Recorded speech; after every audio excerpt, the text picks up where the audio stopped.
Simon Greaves seemed like an ordinary man, helpful, quiet, and trusted by everyone in Brenton Hollow.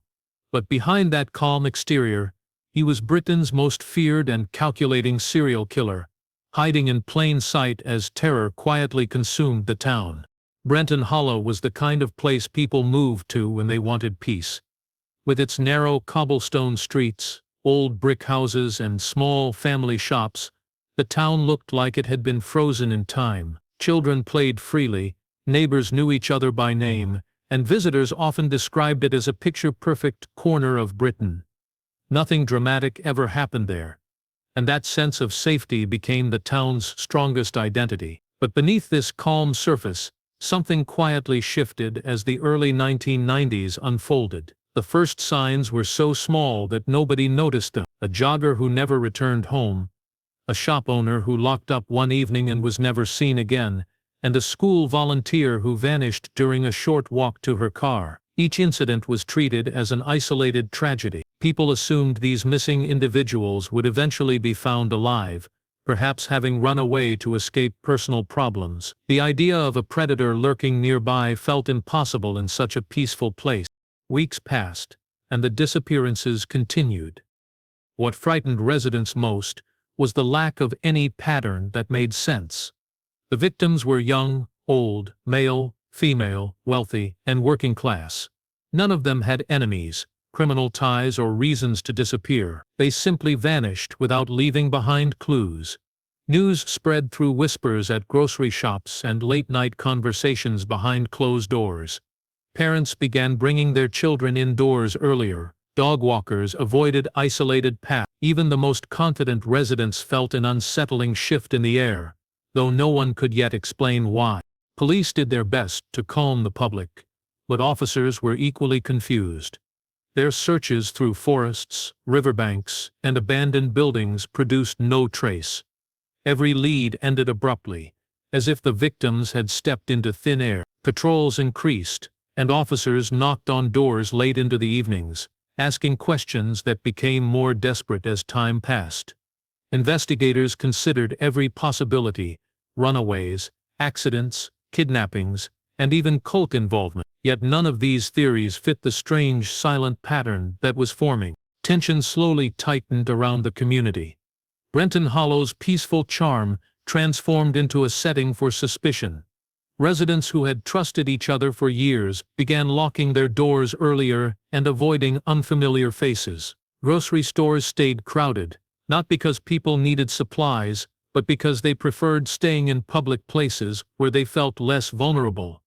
Even daylight walks became unsettling. Some claimed to feel watched in empty alleys or quiet fields, though they never saw anyone nearby. As fear settled into the town, so did a growing realization: whatever was happening was not stopping on its own.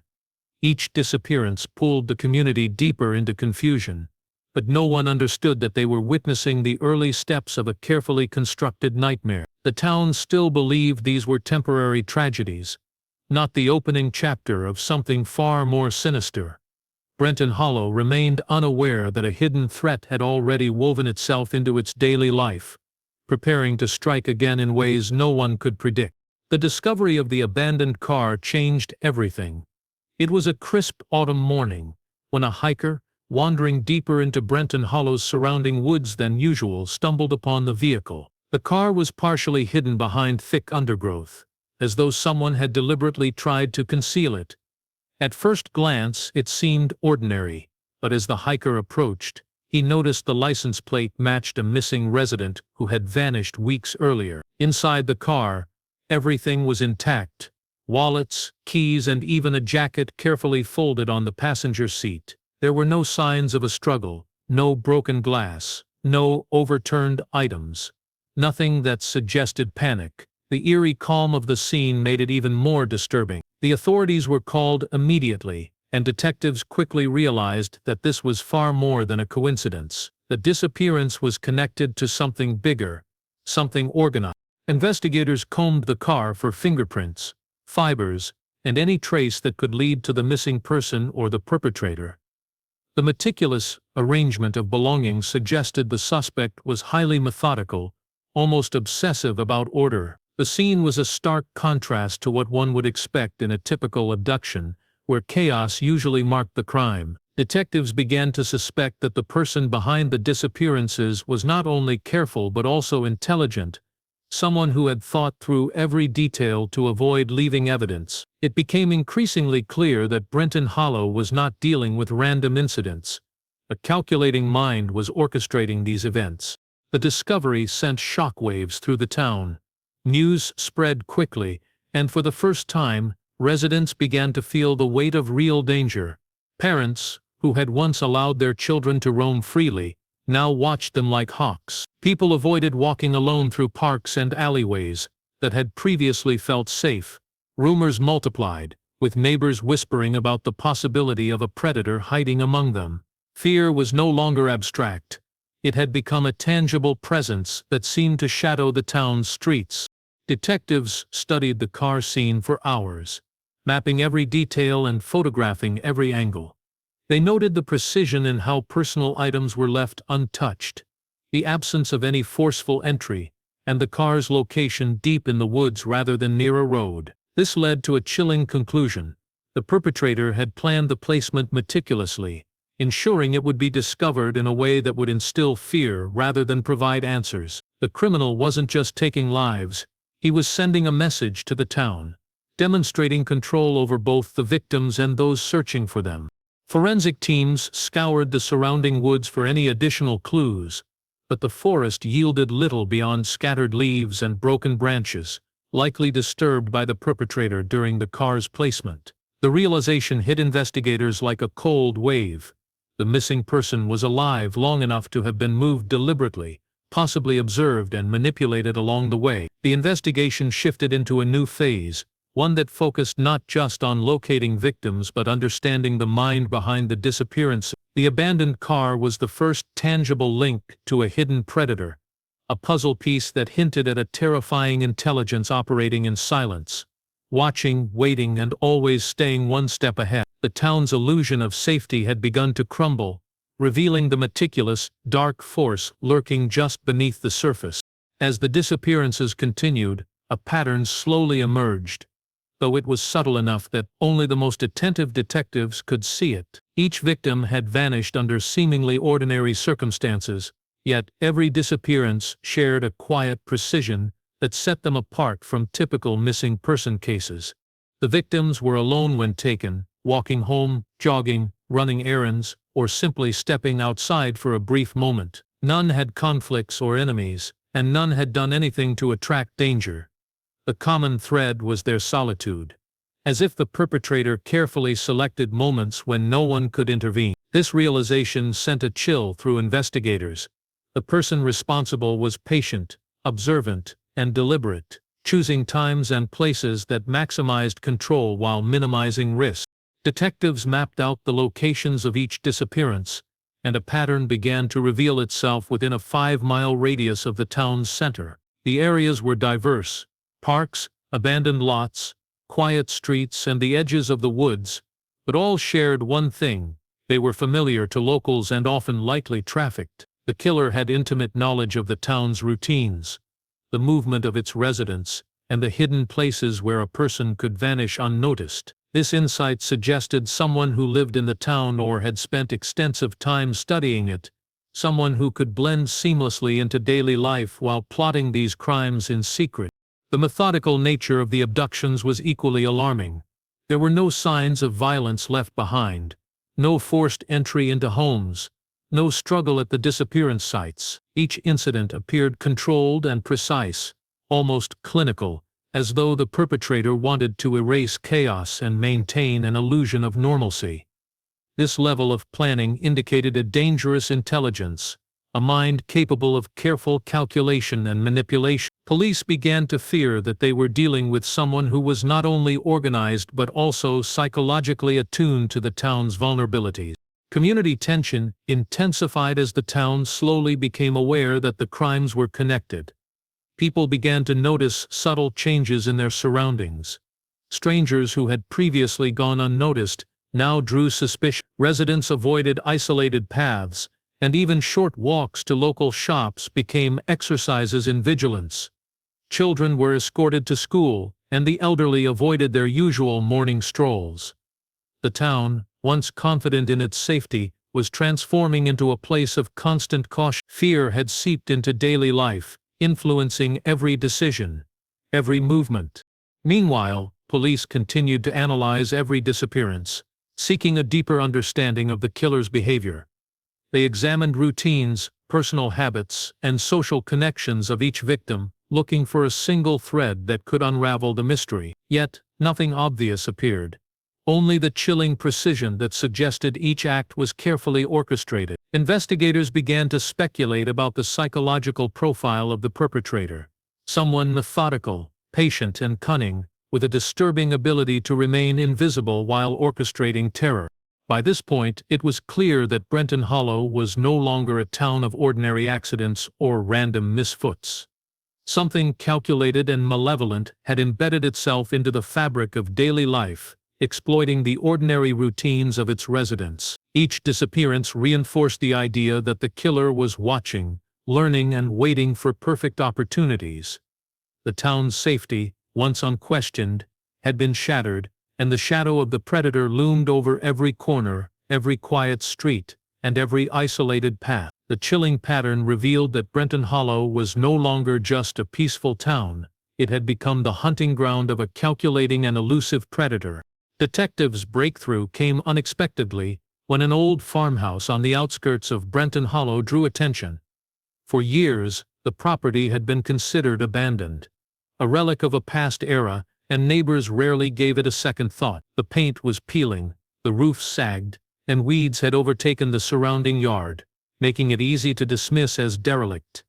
But something about the location felt off to officers who had been studying the pattern of the disappearances. Its position, just beyond the woods and within the radius of prior incidents, made it a place worth investigating. When police finally gained access, what they discovered inside shook the investigation to its core.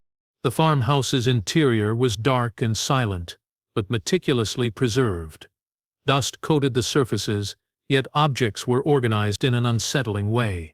In the basement, behind a false wall, lay a sealed room, carefully constructed to remain unnoticed. The air was stale, heavy with the scent of earth and neglect. Inside, investigators found an array of disturbing items: maps of Brenton Hollow marked with locations, photographs of streets and houses, and personal belongings clearly taken from missing residents. Each item was labeled and catalogued with an almost obsessive attention to detail.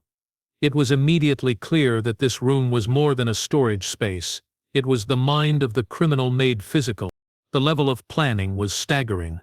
Maps were annotated with times, routes, and potential escape paths. The photographs captured empty streets, local parks, and even the interiors of homes, taken without the subject's knowledge. Personal items were carefully preserved, almost as trophies, indicating that the perpetrator derived satisfaction from the act of possession itself. These findings revealed a calculated, cold, and deeply methodical mind at work, one that had studied the town and its residents for years without detection. It was chilling evidence that the person responsible had been operating in plain sight all along. Officers also found journals detailing the movements and routines of several residents, including observations about habits, preferences, and vulnerabilities. The notes were meticulous, often spanning pages with times, locations, and detailed descriptions of people's behavior. It became clear that the criminal's actions were deliberate, each step carefully planned to avoid discovery. The room's existence indicated a level of foresight and patience that alarmed even the most experienced detectives. It wasn't just a hiding place, it was a command center for terror. As word of the discovery spread, the community's fear intensified. The notion that someone could be so intimately involved in their lives, planning and recording in secret, was more frightening than any random disappearance. Residents realized that the killer had not only been moving undetected among them, but had also been watching closely, perhaps even interacting with them while collecting information. The farmhouse became a symbol of the predator's intelligence and cruelty, a chilling reminder that evil often hides in plain sight. The discovery of the hidden room transformed the investigation. What had once seemed like a series of unexplained vanishings was now unmistakably linked to a single, highly organized individual. Detectives understood that capturing the perpetrator would require not just traditional investigation, but also a psychological understanding of someone capable of such calculated terror. The room revealed the terrifying reality. The killer was patient, intelligent, and confident, operating with a precision that made him almost untouchable. Brenton Hollow, once a town of quiet streets and ordinary lives, had become the stage for a carefully orchestrated nightmare, and the true extent of the danger was only beginning to unfold. For months, the investigation into Brenton Hollow's disappearances had left the town on edge, but nothing prepared the community for the shocking revelation of the suspect's identity. Through painstaking forensic analysis, detectives traced fingerprints and DNA evidence from the hidden room in the farmhouse, and the results pointed to someone no one had suspected: Simon Greaves. At first glance, Simon seemed the opposite of a criminal. He was a quiet man in his 40s, known around town as a wildlife rescuer who spent hours helping injured animals and volunteering at local shelters. His calm demeanor and helpful nature had earned him trust and admiration, making the revelation all the more unsettling. How could someone so seemingly gentle and ordinary be responsible for such calculated terror?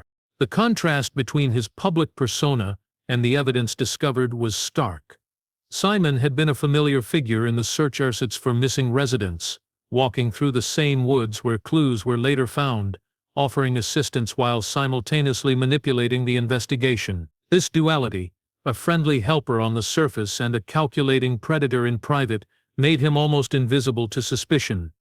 Residents were forced to confront a terrifying reality: the very person they had relied upon in times of crisis had been orchestrating the disappearances all along. Investigators delved deeper into Simon's background and daily routines, seeking to understand how he had managed to maintain such a facade for so long. They discovered that he lived alone in a modest home at the edge of town, spending much of his time immersed in animal rescue work or solitary hobbies. The house appeared ordinary to the outside world, but a careful search revealed small clues of his obsession with control and observation. Hidden notebooks detailed meticulous records of people he had watched, their routines noted in precise detail. Every step, every habit, every vulnerability had been catalogued. Simon's obsession with order extended beyond the hidden room. It permeated every aspect of his private life. The revelation sent shockwaves through Brenton Hollow. Neighbors, friends, and colleagues struggled to reconcile the man they thought they knew with the evidence of his crimes. Parents who had trusted Simon to help with community events and school programs now feared for their children's safety. The idea that someone so ordinary could be capable of such calculated evil made the town question its judgment, its sense of safety, and the very nature of trust itself. Simon's ability to remain undetected was not only a testament to his intelligence, but also a reflection of his skill at manipulating perception. Police realized that apprehending him would not be straightforward. He had intimate knowledge of the town, its terrain, the investigative techniques being employed. His familiarity with remote areas and hidden paths gave him an advantage that made a direct confrontation dangerous. The team understood that Simon was not a reckless criminal. He was patient, deliberate, and capable of outsmarting those pursuing him. Each discovery about his character and methods heightened the tension, making it clear that Brenton Hollow was dealing with someone who had been planning these crimes for years and had perfected the art of remaining invisible. Simon's identity reframed the entire investigation. What had once seemed like random, inexplicable disappearances was now clearly the work of a cunning, methodical individual hiding in plain sight. The town's sense of security had been shattered, and the realization that a predator had walked among them undetected for so long left a lasting mark. Simon Greaves was no longer just a suspect. He was the embodiment of the town's deepest fears, a chilling reminder that evil could reside behind the most ordinary mask, waiting patiently until the moment to strike. The night Simon Greaves realized he was under suspicion, Brenton Hollow changed forever. He vanished without a trace, leaving the town and investigators in a state of heightened panic. Unlike previous disappearances, this time the threat was not only invisible, it was on the move. Police quickly discovered signs of his escape: footprints leading into the woods, faint tire marks on deserted roads, and abandoned supplies that hinted at careful planning. Simon's knowledge of the terrain became immediately apparent. He moved with a precision that made tracking him a near impossible task. Every trail he left seemed deliberate, calculated to mislead and confuse those pursuing him. Over the following days, Simon traveled across rural Britain, using isolated villages, abandoned barns, and coastal pathways to avoid detection. His movements were almost ghost-like, leaving only subtle traces of his passage. Investigators mapped these signs, attempting to anticipate his next move, but each step revealed his cunning. He avoided populated areas entirely, relying on his knowledge of natural cover and the hidden paths of forests, farmlands, and cliffside trails. Each new discovery demonstrated that Simon had not only planned for the possibility of suspicion, but had prepared for an extended escape, suggesting a level of foresight and patience few could comprehend. As the manhunt intensified, police noted his calculated use of misdirection. Objects were left deliberately to suggest false directions, while certain paths were left untouched, creating the illusion that he had gone one way while secretly doubling back. Investigators began to understand that they were dealing with someone who did not just evade capture by chance. Simon had studied pursuit techniques, escape patterns, and law enforcement behavior. His ability to anticipate the authorities' moves made him a dangerous and unpredictable adversary, capable of staying one step ahead even under extreme pressure. The chase drew attention far beyond Brenton Hollow. Local media reported on the hunt, painting Simon as a shadow moving across the countryside. But the public only saw fragments of the reality. Authorities had to work in secrecy to avoid tipping him off, knowing that any publicized detail could be used against them. The tension was palpable. Every day brought new reports of sightings, abandoned campsites, and eerie signs that someone was watching from the shadows. Simon's careful, methodical nature turned the pursuit into a psychological battle as much as a physical one. Despite his elusiveness, small mistakes began to emerge. Each misstep revealed subtle weaknesses: an item forgotten in haste, a note accidentally left behind, footprints leading to previously overlooked areas. Police pounced on these moments, using them to narrow down his likely routes and predict possible hideouts. Every discovery required patience, precision, and strategic planning on the part of investigators. It became increasingly clear that this pursuit would not end quickly. Simon's intelligence and patience meant he could disappear for days, weeks, or even months, all while observing his pursuers' tactics and adapting in real time. As the chase stretched on, the town remained gripped by fear. Residents knew that Simon could be anywhere, passing through villages unnoticed, observing life as if nothing had changed, blending into the everyday. He had become a shadow across the nation, leaving a trail of uncertainty and dread. The manhunt revealed not only his cunning and intelligence, but also the terrifying reality of a predator who thrived on control, planning, and the thrill of staying unseen. Simon Greaves' flight was a dark testament to his meticulous mind, turning a rural landscape into a maze and the pursuit into a high-stakes game in which every misstep could prove fatal. Brenton Hollow and the authorities had come to realize that capturing him would require every ounce of strategy, patience, and courage they could muster. After weeks of relentless pursuit, investigators began to notice a pattern in Simon Greaves' movements. Despite his cunning and knowledge of the countryside, he seemed drawn back to the outskirts of Brenton Hollow, the area where his first victim had vanished. Detectives studied his prior escape routes and realized that he had a psychological attachment to certain locations, almost as if the woods themselves held a sense of control for him. Using this insight, authorities organized a large covert operation, deploying teams to cover every likely entry and exit point while maintaining complete secrecy. Every detail was planned. Officers were stationed at hidden vantage points. Aerial reconnaissance monitored the surrounding terrain, and undercover units observed nearby villages for any signs of his presence. The operation was designed to lure Simon into an area where capture was possible, balancing caution with the need for decisive action. As dusk fell, Simon entered the familiar woods, moving quietly, confident that his previous knowledge would allow him to evade detection. The forest, which had once been his sanctuary, now became a trap. Officers, concealed among trees and behind rocks, tracked him carefully, coordinating via silent radios to avoid alerting him to their positions.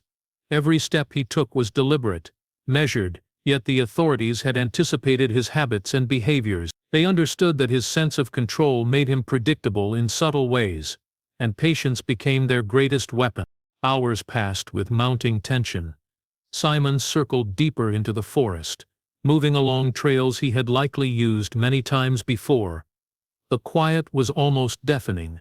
The only sounds were rustling leaves and the distant call of birds settling for the night. Detectives noted his behavior, seeing the signs of his meticulous attention to detail and the way he avoided twigs and footprints, yet small miscalculations began to appear. These minor errors allowed the officers to tighten their perimeter slowly, shrinking the space in which Simon could maneuver without revealing the trap.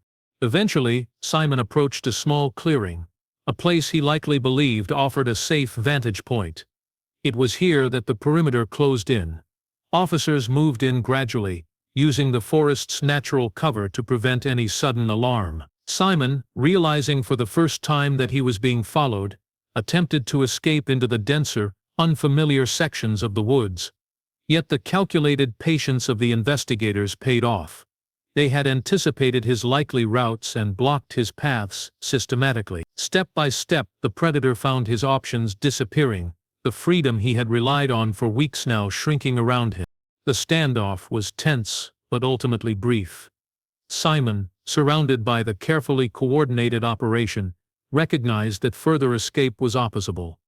Without resorting to violence, he surrendered, a mixture of frustration and resignation evident in his movements. The arrest marked the end of his flight, but it also revealed the extraordinary level of planning and control that had defined his criminal career. Investigators realized that the capture was not only a triumph of strategy, but also a testament to the importance of patience, observation, and understanding the psychological mind of a methodical predator. The town of Brenton Hollow watched in a mix of relief and disbelief as news of Simon's arrest spread. For years, a shadow had loomed over their streets, and now the source of that fear had been contained. Yet, as police combed the surrounding forest and prepared for the inevitable searches of his property and belongings, the community understood that the horrors revealed in the weeks and months to come would be even more disturbing. The trap had closed, but the chilling story of Simon Greaves' calculated terror was only beginning to unfold in its full, horrifying detail.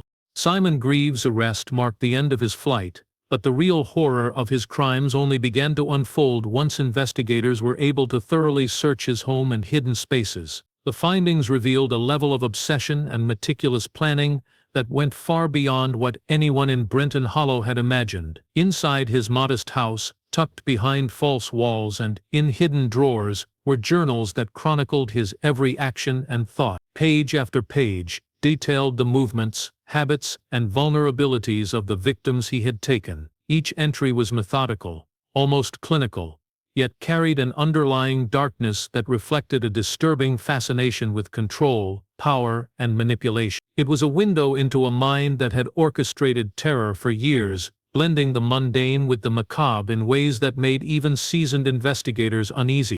The journals revealed chilling truths. Simon had not acted on impulse or sudden rage. Every disappearance had been carefully calculated, studied in advance, and executed with precision. He had observed the town for years, noting the routines of residents, their comings and goings, and the places where they would be most vulnerable. The level of patience demonstrated in his planning indicated someone who derived satisfaction not just from the act itself, but from the knowledge that he could operate without detection. He had taken trophies from victims, documenting them meticulously, revealing a perverse sense of pride in his ability to evade capture. As investigators reviewed the materials, it became clear that Simon had no intention of stopping. The journals contained lists of potential future victims, along with notes about their habits, schedules, and weaknesses. He had already envisioned new plans, suggesting that the capture in Brenton Hollow had been interrupted before he could continue his reign of terror. The revelation shook the town to its core. Residents realized that for years they had lived under the watchful eye of a predator, and that the extent of his planning had made it nearly impossible to detect him without extraordinary effort. The psychological impact on Brenton Hollow was profound.